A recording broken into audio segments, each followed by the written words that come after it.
Bonjour, je m'appelle Kal Abdoul, j'ai 23 ans et je suis étudiant à Epitech Digital School.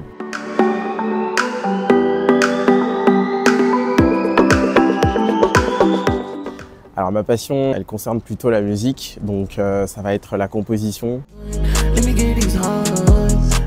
Mais surtout, je me spécialise au chant. Je ne sais pas si je peux me considérer plus rappeur ou plus chanteur, mais on va dire que je suis très mélodieux de base. Alors ma passion, je l'ai développée depuis que je suis très petit. Donc pour moi, la musique, ça a été très important dans ma vie parce que c'est un peu, pour moi, une activité que j'utilise pour transcrire mes émotions et ce que je ressens. Donc ça fait partie des activités que je pratique déjà un peu comme le jeu vidéo ou le fait par exemple juste de pratiquer un sport comme le basketball. Depuis que je suis petit, je me mets à chanter et à reprendre le refrain de certains génériques de dessins animés que j'écoutais déjà à l'ancienne. Un grand shout-out à Charlotte aux fraises d'ailleurs, meilleur dessin animé ever.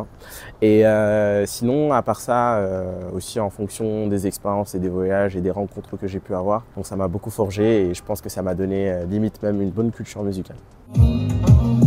Alors le meilleur conseil que je pourrais donner aux gens pour se lancer dans la musique, c'est de ne pas avoir peur. Parce que pour moi, ça reste un art et c'est très expérimental. Et quand on pratique son art, il n'y a pas meilleur que de pouvoir retranscrire qui l'on est vraiment et surtout ce que l'on ressent. Donc la musique, ressentie réellement, c'est plus à travers les émotions. Après, je ne dis pas que forcément une musique, elle est très émotive, mais plus vous y mettez du cœur, plus votre ouvrage vous représente et mieux c'est. Donc n'ayez pas peur d'essayer par exemple de nouveaux styles musicaux.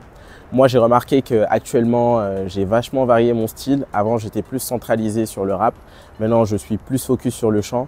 Et je trouve que ça m'ouvre pas mal d'opportunités et des collaborations potentielles qui vont arriver cette année et peut-être l'année prochaine.